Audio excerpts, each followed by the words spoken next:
What we are here to talk about is staffing and retaining talent best practices.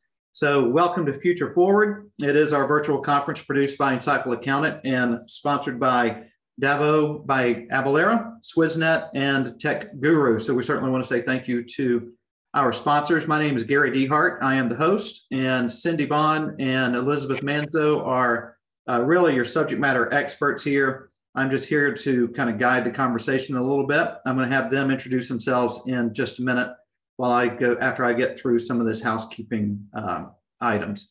And if you guys see that my screen is completely wrong, please let me know. You should be seeing a screen just with me, kind of my bio.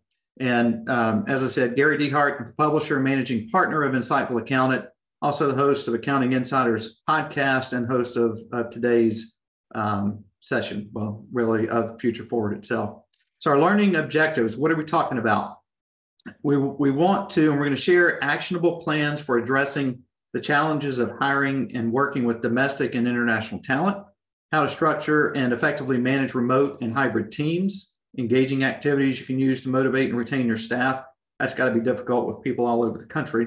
Tips for staying competitive with current compensation and benefits expectations, and whether you have a team of 2 or 20, you'll be able to implement the suggestions and insights from this session just really immediately. I know the last session was on cybersecurity, so I'm sure that everyone went, I have to change my passwords right afterwards. So hopefully we'll give them some actionable intelligence like that. So housekeeping, CPE is available, just like with any other CPE session. You have to be on for 50 minutes, 50 minutes. And you have to answer at least 3 of the 4 polling questions. I think there's 4, but you have to answer at least 3. If you meet that minimum criteria, we will send you an email with a link to a survey. And that survey is going to say, hey, complete this survey. It's 3 short questions. Basically, it just says, what do you think about, gives your opinion, ask for your opinion about this session. Complete that and we'll send you the certificate. This session is being recorded and will be available on our YouTube channel. I will also put that link in the chat once the conversation gets going, and it will also be sent to you in an email within about 24 hours typically. But usually takes about 2 days to get the session actually posted to YouTube, but you'll have that link. Slide deck will also be sent to you, and I will also try to get it into the chat as our conversation moves forward. And then lastly, put your questions in the Q&A box down on the bottom. So if you see anything or if you have any questions, put them in there. We'll try to get to them. No guarantee that we will, but we're going to try to leave at least about 10 minutes at the end to cover any questions that you might have. So Cindy, you're the first one in the slide deck here. So why don't you give us a little bit of your background, and then we'll roll it over to Elizabeth and we'll get started. Okay, great. Thank you. My name is Cindy Bohn. The name of our firm is Swindell, Bohn, Durden, and Phillips. We are located in Jacksonville Beach, Florida. So we're in the northeast corner of the state of Florida. I've been practicing, since the mid 80s. I've been a partner of SBDP since 1992. I came up through the ranks. I got my degree in accounting, became a CPA, and was part of the old regime of you're at your desk from 8 to 5, your butt's in the seat, you're working, and that's just the way it was. So, we're going through a little bit of the struggles of becoming a hybrid in this new world of work where we have people working remotely. So I'm hoping by being able to share some of the tricks and techniques that we do, that we can help other firms that are in the same boat. Great. How about it, Elizabeth? Hello, everyone. I am Elizabeth, and I am a CPA. I've been a CPA since 2001, and I used to work in a large regional public accounting firm, and I went out on my own in 2005. I also got a taste of the old school way of working from our desk at our office, this beautiful office in Brickell. I am in Miami. And once I went out on my own, I had an office as well, had all my team be part of the office. We I also, for fun, love to dance, and I also love obstacle course racing. So not only is being a business owner what I love and an entrepreneur and a CPA helping all my clients, I also love to have a little competitive fun outside the workplace. So I learned a lot from our millennial team. I am the only Gen Xer. So I had to have an open mind if I wanted to keep my business open during the pandemic. And so I adopted the millennial mindset, and I feel like that has really helped keep and retain and get new talent. That's fantastic. So when you say a ninja, you want to become a ninja warrior, that's not like the masked ninja. That's like the American Ninja Warrior. Yes, yeah. Yes, okay. I do those type of obstacles, yes. No, that actually sounds like a lot of fun. Way out of my league though. Maybe 15 years ago. So, all right. So I was sharing this before. We were talking about this a little bit before. So I just found a little information, and you'll see the source in the next slide, but kind of upcoming HR trends. This is based on trends for 2023 research study that was done. I'm going to go high level, and then we'll touch on some of these while we talk, but cybersecurity to become even more important. We just had a whole hour-long session discussion about that. Power skills play a key role, and those power skills are more of your leadership. I don't know if you would call them soft skills, but it's less about doing the task and more about managing the process and the people and leading. Embracing the gig economy. Pretty much everybody's going to work some kind of gig economy at some point in their life, and some of the stats are like, I think it was 85%. Next year, they're anticipating. DEI in the spotlight, that's the diversity, equity, and inclusion, being more part of what we have to think of from an HR standpoint. Reskilling and upskilling, two new terms for me. I've not read those until I read this survey. Reskilling, basically taking an old dog, teaching it new tricks, and upskilling is teaching them more skills, right? Then keeping the human touch alive, which is really difficult. Where we were talking before in the green room, we're all remote. We use a lot of contractors. I have one business partner. He's in Tucson. I'm in Atlanta. We've got somebody in Oklahoma City, two people in Oklahoma City, one in Michigan. So, how do you keep that human touch? Trade shows is part of how we do that. Hybrid work model, and then the transition from employee well-being to healthy organization, which that to me was, again, new for me. I've not seen that. And it's not, I think when I read it first, I'm like, what? You can't take the people part out of it. But I think what it's saying, what I read it to mean was actually we're taking care of the employee, therefore it takes care of the organization. That's kind of how I read that. So key things that were taken from it, it was off of Select Hub, which I think is a place where you go and test out different HR solutions, but flexible work model. And companies are transitioning from focus on the individual to the healthy organization, which we talked about. Here it is. 52% of the workforce will have worked or will be working independently as a contributor to the gig economy by 2023. And I heard I have a senior in high school and a sophomore in college. And at the high school, I think this was during orientation this year, they spoke to the fact that like for that age group, there's jobs that don't even exist yet that they have to really be prepared to do. And I think that might go to some of that upskilling and whatever the other term was. But so let's dive in. We do have to get some polling questions in. And again, if you're looking for CPE, you need to participate in these. So I'm going to go ahead and launch the first one. So are you finding staffing your firm challenging? I'm sure it's not an issue, right? There's people, nobody's working. So there's got to be 100 people for every job, but that's not what we're seeing, I'm sure. So we'll leave this open just for a few more seconds. I know we've got a lot of great content to get to. So go ahead and get that answer there. I'll give you about 5 more seconds and then we'll get it closed off and we'll get this conversation started. So if you need CPE, this is one of your 3 that you can get. I'm gonna go ahead and close this out now, share the results. And so we had 72% said yes, it's challenging. 10% said no, I'd be interested to know if they're actually looking for people. And then 17 somewhat challenging. So actually, if you said no, throw that in the chat or in the questions panel, whichever one you have access to. And, if you're not looking for anybody, then it certainly is not a challenge. So let's get this rolling. I think so. We're going to talk about staffing models, remote, hybrid, and traditional. So we're going to roll brigade. That is Elizabeth, right? Yes, that is All right. me. Yeah, yours is the short name. Cindy's the really long name. Yeah. So you already shared a little bit. You moved to remote, but you had office space, right? You're like, hey, office space is great. We're going to be a big firm. People are going to know us. And then pandemic, right? Is that kind of what drove you? Yeah. So yeah, we had an office space from 08 to 20.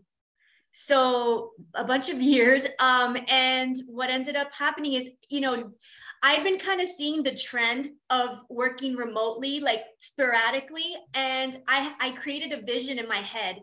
And I put it down on a vision board. I had shared it with my team that, in the next 5 years, and I had built it out in 2018. Within the next 5 years, we're going to be 100% remote. We're going to figure this out because, I kind of wanted to enjoy my life and work at the same time. And so I remember presenting it to my team and everyone was like scratching their head, like, that doesn't make sense. There's no way we can do it. And so it kind of got it put back in the back burner. And once the pandemic hit, I already had my plan. My plan I'd already set a few years ago. So I'm like, hey guys, guess what we're doing? Right. And after I rolled out the entire plan, which I had to do pretty quickly, they now trusted me. So, when the pandemic hit, it was a very crazy time. And once they saw that my plan actually worked, my team really started to stand behind what I would say. So as opposed to fighting me, they went with me. And now it's like, we all have a great work-life balance. It's embracing the millennial mindset. I really feel like now it's like, we've got people that are planning to have children, that have children. 90% of my team are women. So I have two very brave men on my team. And so, it's a great place for them because they're able to manage the kids and have a very challenging work, which is what they love. So things are going really well. That's fantastic. So on the slide here, you say checklist. What is that? What did that mean?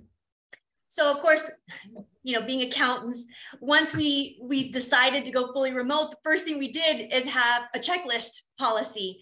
A way you can't work from your couch, you can't work from your bed. You have to have, a standard work station. You need to send a picture of the standard workstation. There's, no personal computer surfing on a work laptop. We monitor that. We actually fired someone for breaking that rule. Where a lot of stuff goes into the checklist. We dummied it down quite a bit, keeping it simple. I like simple works, and we end up adhering to it. So we do have a checklist. That's the first thing we got in place. So as part of that transition, or as part of your 5-year plan, did you already have the right kind of technology backbone in place, or did you have to go, well, now I need this, and that? No, we did because I worked remotely. So I did work remotely quite a bit. My team did not. So we already, for my purpose, did have it structured that way. So yeah, it wasn't too much of a crazy scramble.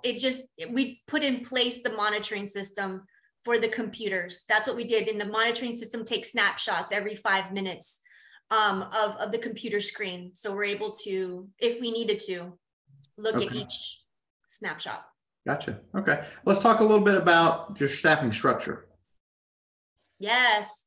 So there's a whopping 10 of us. 6 of us are located in Miami. 3 of us are located in Serbia, and 1 of us are in the Philippines. Okay. Before the pandemic, we did have 1 individual in Serbia. He used to work for me here in Miami, and we figured out a way. He had to go back to Serbia because we weren't able to sponsor him. We tried. He went back to Serbia. We figured out how to work together. It was back in 2018. And then when we wanted to grow, I gave him the challenge of finding some people in Serbia for cost effectiveness. And their work ethic is very strong there. So we ended up finding 2 rock stars in Serbia that work under him. And so we've had this team for like 2 or 3 years, about 2 years now. And we have a trend here in the United States where we go on annual retreats. And we felt bad that, they hadn't been able to go to an annual retreat. So this year they did. And they went to Sweden for the annual retreat. Nice. So I was very jealous. Yeah. Oh, so you didn't go with them? There was just the 3 of them went on? It was just 3 of them, because here in the US, we're going to Cozumel in December for our annual retreat. And then now, so what kind of work does that group do that's in Serbia? What are they doing for you? The more the transactional work, updating the accounting, reconciling, that type of thing. Okay. And so I'm going to go back up to bullet point number 1, the contract IT department. Mm-hmm. I don't know if you sat in on, but people on here may have sat in on the first session. It was about cybersecurity and just that threat, right? And, it's a threat today. It's going to be a threat tomorrow, and it's going to be a threat for the, foreseeable future, right? Hopefully it'll be a long time. So the contract IT department, what all do they do for you? Oh, they do everything. I just got a reminder that they do our security sweep every week. Tonight is our security sweep. So we have to make sure everything is on point. They do our daily backups, all, in a secure location. They also host all of the remote connections to our team Serbia and our team Philippines. So they do a lot for us. I've never spent so much in IT in my life. However, it's well worth it. Right. Not have to deal with it. Right. And it's getting done correctly. And Uptime Technology, is that the company? That is our vendor. Yeah. They're our partner, our vendor partner for sure. Okay. Fantastic. All right.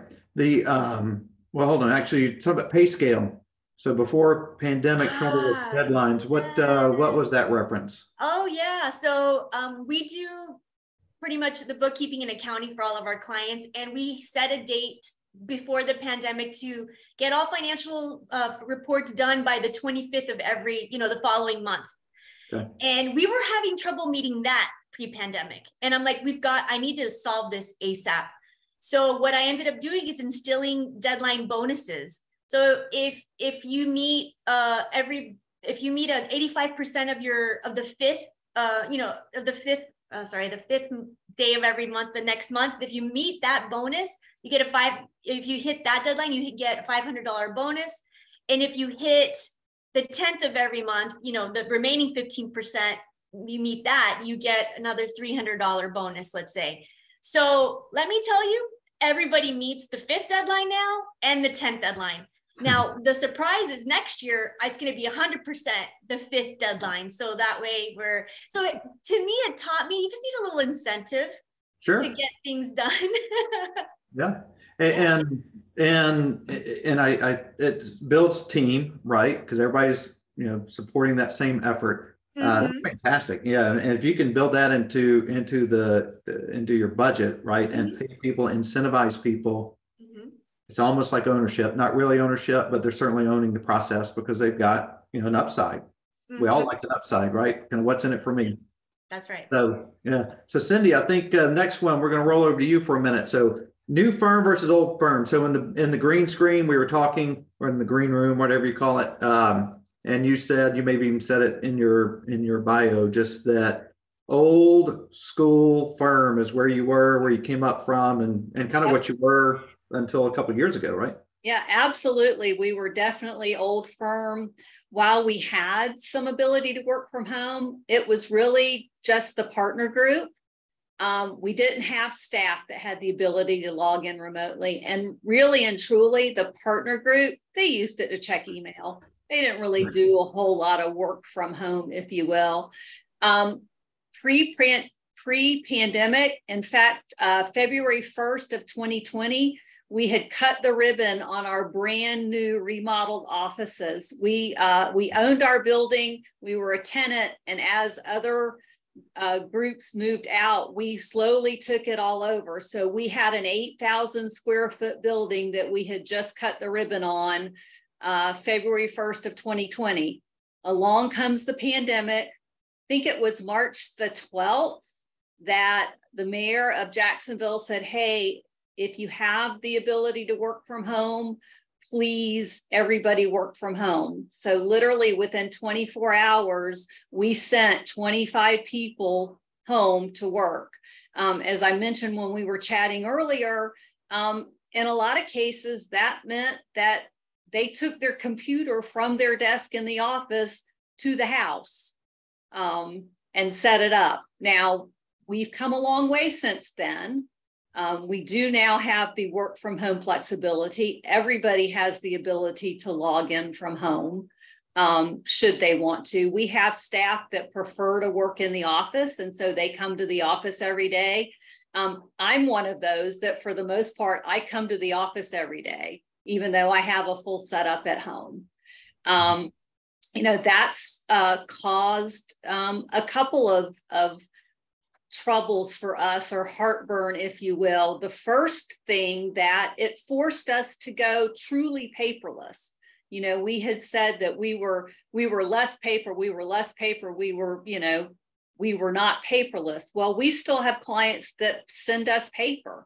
So all of a sudden, what are we doing with that? How are we dealing with that? So that caused us some changes in our processes internally, how we worked. So, I think it's been a good thing. I think it's made us more efficient, but it definitely was one of those challenges that we've had to work with. As I mentioned before, no longer butts and seats from 8 to 5. Just that FaceTime, that too has been a challenge. Unlike Elizabeth, we have a few millennials that work for us, but not a lot of them. We are finding that in order to attract them, we've got to change. We've got to have a different process, a different way to work, and a different way to manage. So, it traditionally, a partner walking by a staff person's office and saying, hey, what are you working on? That was a management style, a way to find a staff person to work on a project that you needed. Well, now we're finding that we have to do that more from our practice management software. We're having to look at what clients are being worked on by staff. We've gone through and we set up target hours for staff based on what their contract is. If they're going to work X number of hours per year, how many of those hours are billable, and how are we monitoring that? That's a whole new world for us, because no longer can we walk by somebody's office and say, hey, what are you working on, and get the answer. We've got to find that out for ourselves. So that, leads me into the flexible hours and how are we monitoring. Elizabeth mentioned that she's got technology where she's taking screenshots of computers, that are remote computers, and seeing what clients or what staff are working on. We don't monitor that way. We're looking more of in our output versus input. So if a staff are, they've got, 10 clients that they're responsible for, and they're getting that work done, we're not monitoring what they're working on every minute of every day. We're trusting them and trusting the process that they're getting that work done and the client's happy. So a little bit of a different management style, I think, between Elizabeth's firm and our firm, but, I think both of them work. Yeah. And then, so what kind of percentage has embraced the work from home versus, you said you work in the office, you prefer that, but of you said 30-ish employees? 30-ish employees, probably 75% of our employees will work from home, not on a full-time basis, but on any given day. We'll have 10 or so. We do now have 3 staff members that are fully remote 100% of the time. One of them was a manager, our senior manager, who worked for us in the office, moved during the pandemic to Maryland. So now she's 100% remote in Maryland. We have since hired 2 other staff members. One is in the Philippines. So similar to Elizabeth, we had to go through the security and making sure that we were set up correctly for that. And then we have a brand new staff member who lives in South Carolina. I've never met her in person. Met her virtually. We interact virtually, but love having her as a part of our team. Right. How is, and this will be for both of you, how is the information sharing? Because obviously in that work environment, although, and again, green room, we were talking, that's positive and negatives, right? I mean, Right. You could be in the middle of a really big project that I really need to focus on, and you might come knock on my door and say, hey, let's go get lunch, which is, part of the office environment. I think it's an important part of the office environment, but how do you find the one, Elizabeth being 100% remote, and then Cindy having people that aren't necessarily always around? How does that impact the knowledge sharing, and how does it impact your ability to identify your next leaders in the firm? If you don't mind, I'll go first on this one. Yeah. First of all, every morning we have something called a daily huddle. Okay. It's from like 9:35 to 9:50. And it's just a very quick check-in, where's everybody at? Where's an obstacle? Where are your hangups? What are your rocks? What has stopped you? And then we troubleshoot right then and there and give them feedback all together as a team. We also have internal Slack. I know we're a smaller firm, so we do utilize internal communication constantly. We're able to schedule meetings with one another if need be. I know my directors have an hour and a half set aside every week for Got a Minute. So they're Got a Minute meetings, and they're all once a week. If there's something, crazy that can't, that nobody has, it's kind of like an allotted amount of time every week where they could just jump in a meeting with our directors with no problem. Okay. And I'm always available on Slack. Okay. I mean, we too use internal communications with Slack. We also use Teams. So we have Teams meetings. So if I happen to be working from home and somebody needs me, we can jump on a quick Teams meeting. We also have time scheduled. Being a little bit of a bigger firm, we don't have firm-wide, but we have work groups. So our dental team has a meeting set up once a week. The admin team, we go bi-weekly. The tax, there's a tax meeting every week, and those are set times every week, and they're always on Teams. So, staff members can see one another. They can interact that way. That's where the FaceTime is coming from. And if you can do that from anywhere. So if you're not in the office that day, or you were in the office that day, you can still be on the Teams meeting. And that seems to work well. And Elizabeth, on yours, are you on camera? Yes, we use Zoom. On camera? Yes, 100%. Mm-hmm. Okay. We have not met, we meet more now virtually than we ever did in person. I would find that's true too. And even after we came back in the office, we have continued those meetings, and they're still virtual. So occasionally we'll have meetings in the conference room. One of the things that we do is we have happy hours. We do those at least once a month. Well, we have happy hours here in the office, but we also do them virtually. So we'll call up our team members that are in the Philippines and happen to be working from home, or they work fully remote, where they can participate in happy hour. And it's been a lot of fun. Yeah, it's been a lot of fun to do that, to try to keep that FaceTime going. Sure. So I think we had one other slide that had a couple of points from you, Cindy, and that's here. So target hours, and then is that right or no? The pay. Yep, that's from us. I mean, when back in the old days, pre-pandemic, tax season is hard. And one of our founding partners felt that it was important for staff to feel the benefit of when they were working really hard during tax season to see that increase in their pay. So our compensation was set up that it was per hour. Now, not everybody earned overtime, but they still got paid X amount of dollars per hour.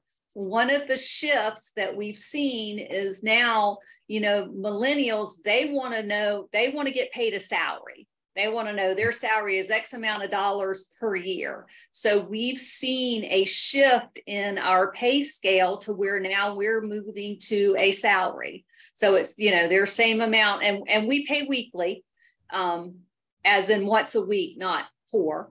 But we pay weekly, so they're getting their paycheck every week, but it's the same paycheck whether they're working 60 hours that week or they're working 36 hours that week. So that's been a shift in the way that we're paying our staff.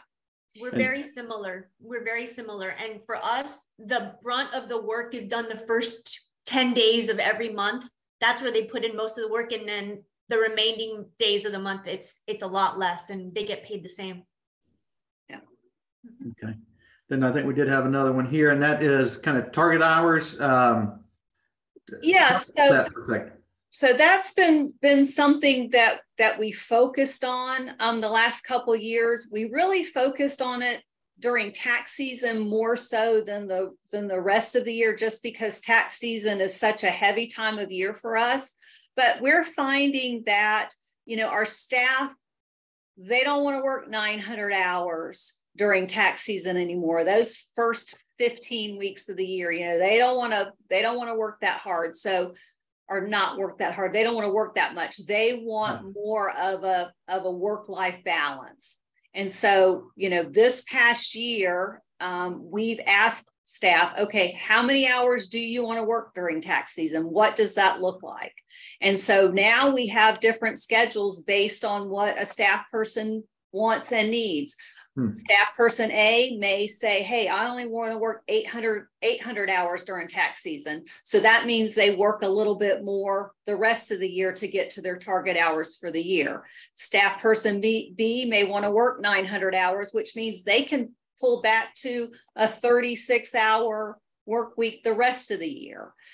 And so now we're trying to figure out, we know how many hours we have available during tax season.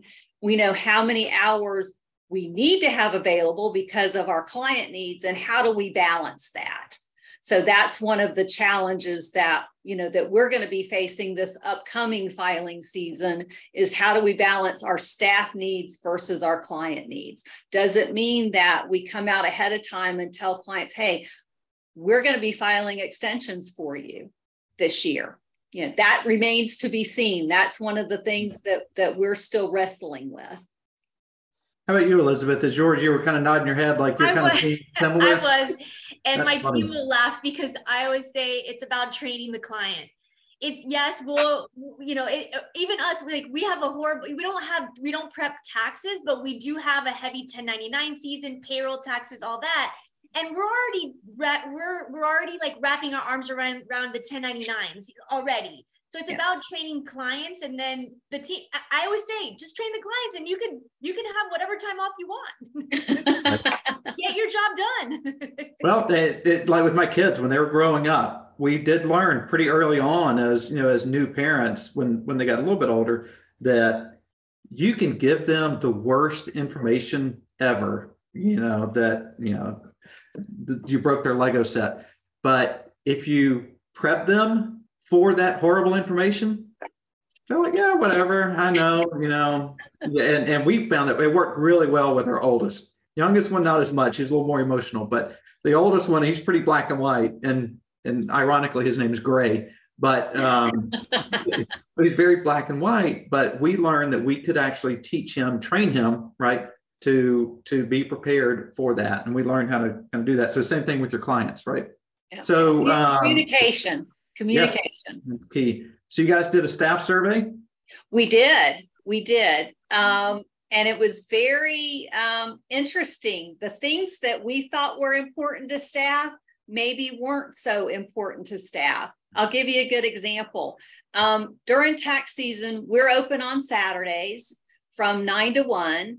And we provided a catered hot lunch for our staff every Saturday.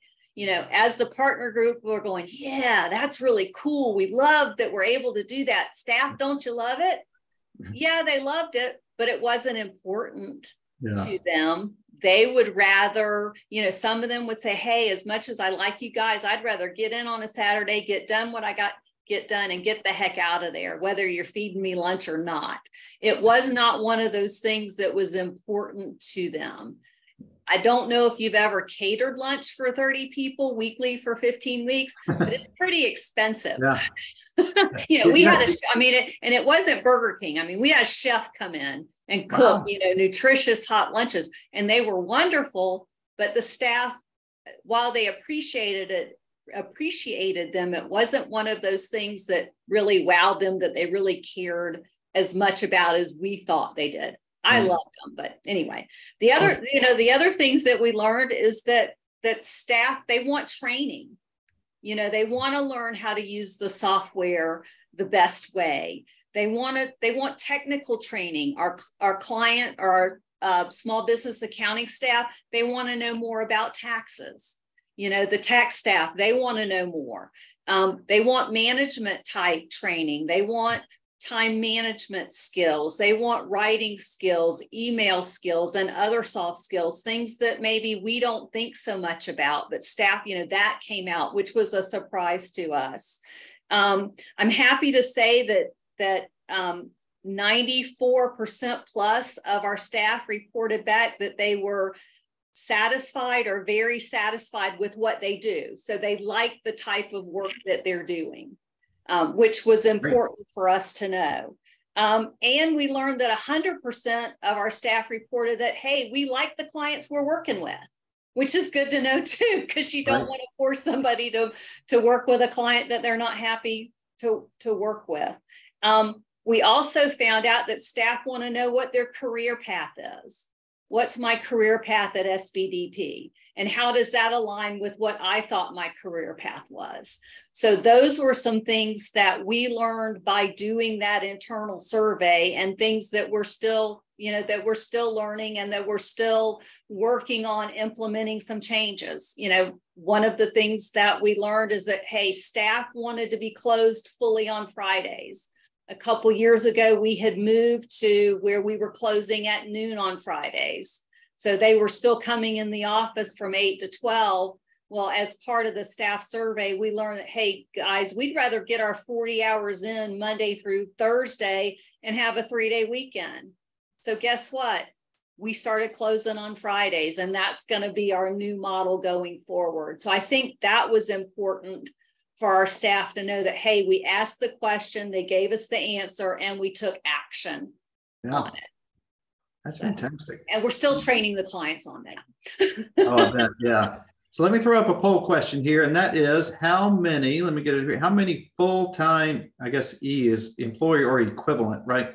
Do you have? So 0, 1 to 5, 6 to 10, 11 plus. And I would say, full-time equivalent, I would, that certainly includes contractors, right? I think for the purpose of this question. So again, if you need CPE, make sure you participate in this poll, and I'll leave it open for another 5 seconds or so, and then we will roll on. Because you two were 30-ish, and I forgot, Elizabeth, how many were you? Whopping 10. 10, right? That's right. You said that. That's all right. Great. Here we go. We're going to close that out, and this is our results. So 45% in that 1 to 5, not surprising, right? I mean, that's kind of the bulk of, or so if we add that, so 58% are under 10. Not surprising. I mean, that's the bulk of the profession in a small firm. And so there we go. All right, well, let's roll on to our next topic, and that is employee reimbursement best practices. So we already know there's some bonuses out there that accounting professionals actually like to get money. How about that? It's nuts, right? But also, I'm actually pretty shocked about the salary part. That actually surprises me a little bit. And maybe it's, I know what I know, right? I know I'm going to get, X number of dollars every Friday. I can count on it. So, all right. So deadline bonuses, we talked about that, right? So just briefly again, just run by that again, since we've got a slide for it. Sure. So there's a slide, there's a date correction on this one. The 5th of every month, if you make 85% of your deadlines, then you get a $500 bonus. Okay. If you make the remaining 15%, then you get the $300 bonus on the 10th. The 15th, okay. 15th is, no, that doesn't exist anymore. We're closing out on the 10th easily now. And so what we also implemented is a cleanup bonus. call it commission bonus or whatever, because in my business, we do full, bookkeeping and accounting. I've got clients walking in with a mess for the last 2 years. They need us to clean it up. And who the heck wants to get this client when they already have their structured, client load? So we've implemented a bonus on it. So now, sometimes the bonuses are like 1,000, 1,500. I'm like, cute, I want this bonus. Wow. But we give that bonus to them because it all depends. It's a percentage of the cleanup fee. And we've got people like, I want that client. So we clean up and then we maintain the books going forward. So yeah, that's been a big incentive. So we provide a pretty decent base salary, and then on top of the bonuses, we've got, people making really good money and having a decent work-life balance. So everyone's happy. Yeah, that's fantastic. Yes. Also, management. I've got 2 other directors. So instead of giving them like phantom stock or anything like that, they're very happy. It's kind of like what Cindy was saying. I thought they'd want to, maybe become a partner with me, and both of them are like, we don't want to be partners, but we'd like to get some sort of, profit, percentage. So I did what they asked, and they're so happy with their 5% bonus every quarter. On top of that, we have a year-end bonus. So, we try to incentivize these directors who are amazing. Again, we're a teeny tiny firm, so we want to make sure to keep our staff happy. Yep. And they're very happy. And it's funny, I had to lay out an expense like in third quarter, and one of my directors like, can you just wait until October 1st to make this expense so we can make, good bonus? And I'm like, yeah, absolutely. So I'm listening, just like Cindy, we listen to our team so that way they can be happy, and I can wait to pay. Sure. Yeah. And we do bonuses after the end of tax season. We have a tax season bonus pool that everybody participates in. And then we also have production bonuses that we do as well once a year. That's great. All right, we have another poll question because we are, what time is, we got about 6 minutes left in the 50, but we've got another, roughly 16 minutes here to continue our conversation, but we're going to go ahead and throw up this poll question. And the new poll is, do you outsource any of your staffing needs? Yes, no, I'm not interested in that. No, but we're thinking about it. Again, if you're looking for CPE, go ahead and click an answer. Doesn't even have to be the right answer. You just have to prove you're here and that you're paying attention. So we'll give it another couple more seconds. We're about 88, 91% here. So, all right, we're going to wrap this up and then I'll share the results. And so 25% say yes, 38% say no way, 38% thinking about it. We pretty much are all outsourced. Now, we're not an accounting firm, but that's the direction we moved ours. Gives you a lot of flexibility in the way you can run your business, right? Scaling up and down as needed. All right, let's see what's our next here.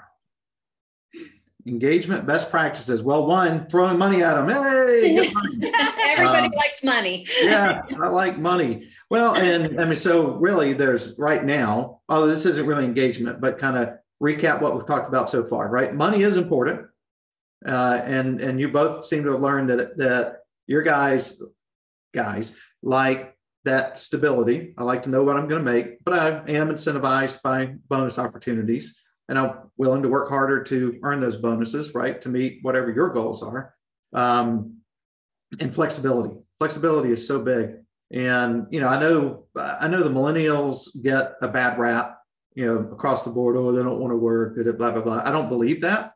I think they're probably just smarter than people my age, or certainly people my parents' age, who just, work because that's what you do. There's a whole life out there that you can actually enjoy outside of work. So, so Brigade, hit it. What some of these key themes? Sure. So every other month, so like I said, we're 6 in Miami. We meet up at a restaurant, and we have a running tab list of restaurants that everybody has like provided feedback and where they want to go. I provide no feedback. I just go where they want me to go. So every other month we meet, we invite the significant others, and we kind of have, you know, our brigade family reunion every other month. Again, we're small, so I take advantage of that. Sure. And since 2016, we've had an annual retreat, and every year we try to have it international, domestic. And so, you know, when the pandemic hit, there were 2 years we did domestic. So we're going to be doing international this year, and I want to do international the following year, just to balance out the trend there. And it's all with significant others, because my mindset is we got to get the buy-in of the significant others. Those are the ones that we love our employees, and we want to keep them. The significant others, they every year during our retreat, it's tradition. We talk about where we're going next year. So then it's kind of like, oh, I can't wait till next year's retreat. They put the bug in the ear of our employees, like all the husbands, because it's again 90% women. We got the husbands going, and everyone calls me Ellie. Where's Ellie taking us next year? We got to talk to Ellie at the retreat. Let's see where we're going next year. It's like a big thing.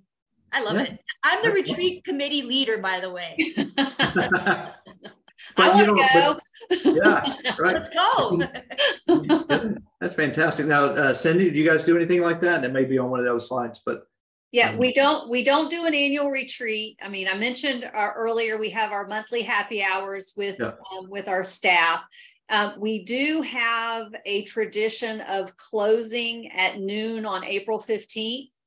And we take everybody in the firm and their significant others to some activity. The last couple of years, we've done Top Golf, where we, rent a bunch of bays for the duration of the afternoon and have a nice buffet lunch and lots of adult beverages just to kind of celebrate the end of busy season.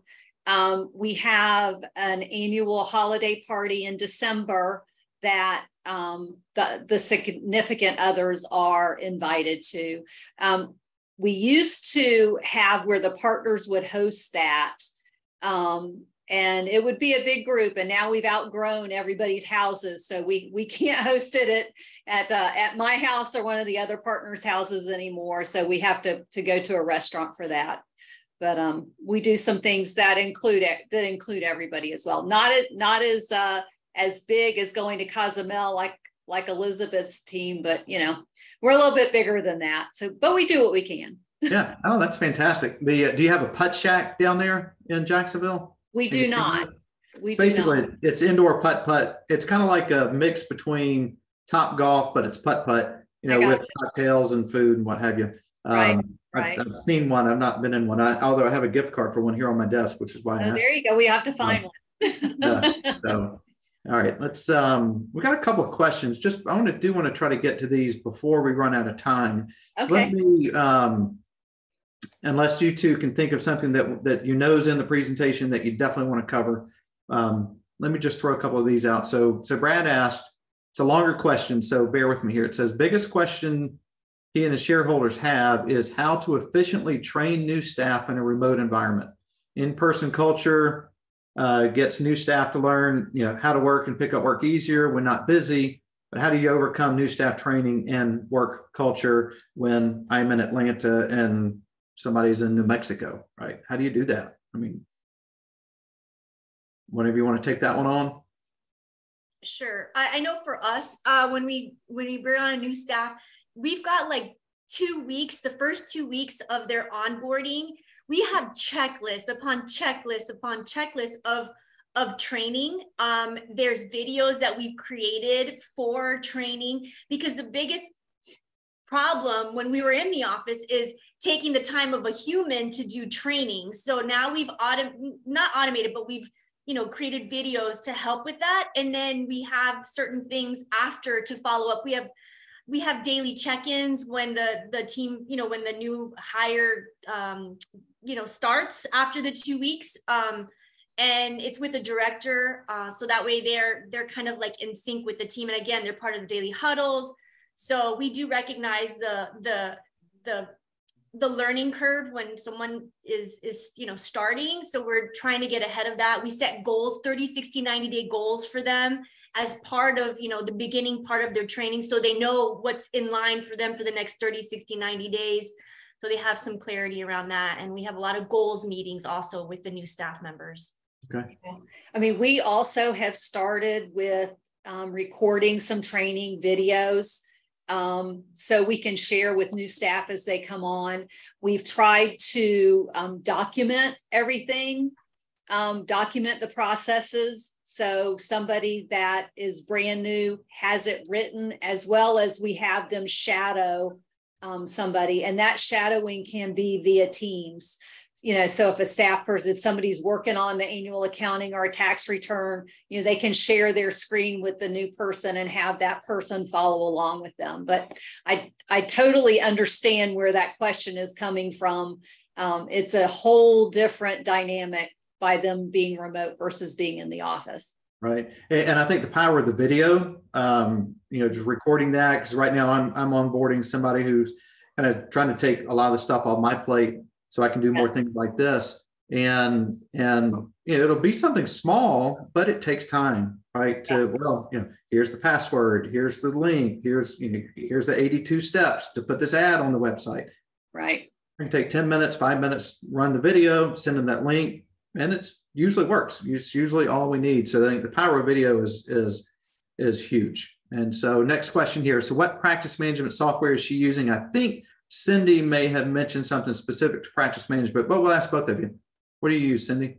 We use Creative Solutions, the Thomson Reuters Practice CS software. Okay. How about you, Elizabeth? We use Carbon, K-A-R-B-O-N. Yep. So are you a QuickBooks centric, both your firms? QuickBooks Online for us. No. Okay. Yeah, with our small business accounting department, it's mostly QuickBooks Online, sometimes QuickBooks Desktop. We're a Thomson Reuters firm, so we use UltraTax.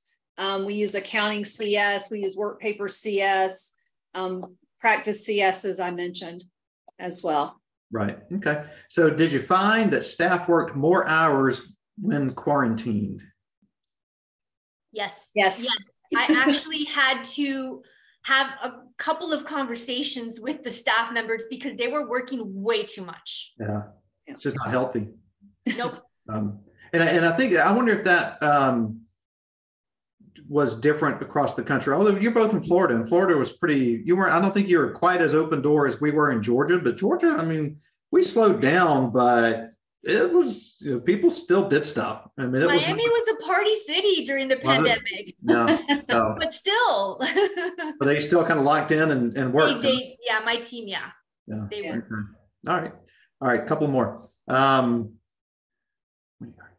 just want to make sure I read it before I start saying it. All right. So when do you hire new employees? When you have enough work to transition clients to them. So if the staff is salaried, how do you determine how many clients to give them?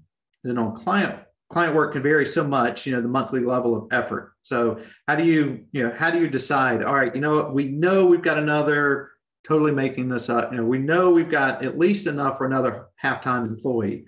Do you go ahead and hire a full-time and anticipate that you're going to grow? How do you make that choice? We're always looking to add good people. So if we've got a good candidate that comes across our desk, we'll find a way to keep them busy. Yeah, we're very similar to Cindy. We are, we can't pass up on good talent nowadays. Right. Yeah. And it's not only that, here's the thing, that person could be better than someone that you currently have. So even if you don't have the true number, the true capacity, you might be able to upgrade. Yeah. And that's back to what were your words? Reskilling and upskilling. Yes. Right.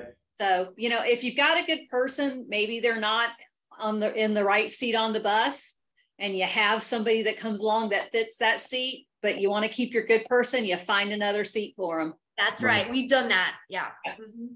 Absolutely. Right. All right. Then, this is the perfect accounting question. And whoever gave this is an anonymous attendee. And I'm not saying that as a negative, but I think it's really kind of congeals the mindset of most accounting professionals. And so this is a question for both of you. The bonuses, the retreats, celebration parties, et cetera, are all additional internal costs. First thing we think about, right? How do you balance these costs with sales stream? And are most of your clients on fixed fee or hourly? All of my clients are fixed fee, and we incorporate it. We incorporate it into the fees. Yeah. So there's no loss on us, except for the annual retreat. Yeah. And that it's the cost of doing business, right? Yeah, it's way cheaper than going out and hiring a recruiter and trying to find new talent constantly. It's an investment. For me, the retreat is 100% investment in my people. And it's cheaper than office space. 1,000,000%. Right. How about you, Cindy? We have some of both. I would say the majority of our clients are not on fixed fee. Okay. And I'm going to, next question on top of that, would you want to move the firm that way?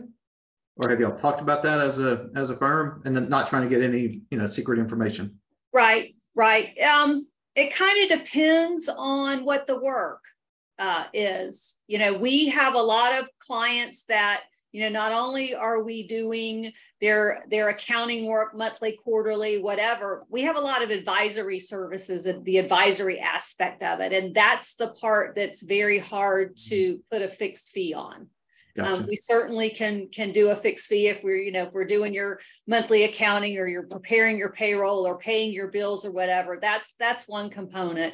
But the advisory conferences, that's a little harder. Right, because you just don't know what you're getting, right? You just don't know what you're getting, exactly. And one client may need advisory conferences quarterly, and another one may only need them once or twice a year. Okay, so I need to throw up one more poll just in case anybody missed one of the polls. I'm going to throw this up here. Then, do you incentivize employees to meet deadlines? We know Elizabeth does. And we may steal that. Yeah, that sounds like a great idea, right? And while this runs, because we're going to be wrapping up in just a second, do you have certain firm type or not customer types? Like, do you have personas that we only work in this world or that world, or is it any small business? Yeah. Who do you look for, Elizabeth? Like, what's your target? We look for service-based businesses. Right now, we're talking to a perfect ideal persona client for us. It's a medical practice with 5 locations. They need help with bill payment. They currently work with a large CPA firm that's not fulfilling their bookkeeping and accounting needs, even though they have a bookkeeper with that large firm. They need us to pay bills. They need us to, help them with, guide them, and in some way, shape, or form. We do light advisory, so we can provide that, and they're perfect for us. And they're looking to keep expanding and buying more locations. So that's a perfect client persona for us. Okay. How about you guys, Cindy? We have a pretty large dental niche, but we also work with other service-based businesses, engineering firms. In addition to accounting services and tax services, we also do audits, reviews, and compilations. We do DOT audits. We've done quite a bit of work in the realm of ERC, especially with restaurants. So a broad variety of clients we work with. Well, one of our sponsors, Davo by Avalara. Do you do any work with them? Do you know Davo? I know Avalara. Yeah, so Davo is, I had a call with them recently. They do basically, I'm going to get this totally wrong, but so restaurant does a transaction. There's a sales tax in there. Davo's pulling that sales tax out and holding it over here, so that at the end of the month or 6 weeks down the road, when the tax bill comes in, they've got it. And so your restaurateur is not going, huh? What do you mean I owe $8,000 in taxes? So might well look at them. Yeah. So well, thank you so much to the two of you for sharing your depth of knowledge here. It's funny, in our reader profile studies, we ask, hey, what are topics that you want to hear more of? And HR comes up high, but usually when we throw together events like this, HR, the attendance isn't super high, but you guys were great. You were super engaged. The audience was engaged. I think the information you shared, I think in some cases probably opened up some eyes, right? From can we incentivize, or can we go from, no offense, Cindy, from an old firm style, right, to a new, more modern working style. And sure. I think if we take this along with our first session on the scariness of cybersecurity, and in that move to a more distributed workforce, I mean, those two pretty powerful topics. And so if you are moving remote, cybersecurity has got to be a key part of what you're doing too, right? And don't rely on your software solutions don't rely on your software vendors if they're not specializing in that. And what I mean by that is, this came up in the session. Yes, QBO is secure, but if you read their EULA, the user license agreement, they're not taking the hit if something happens.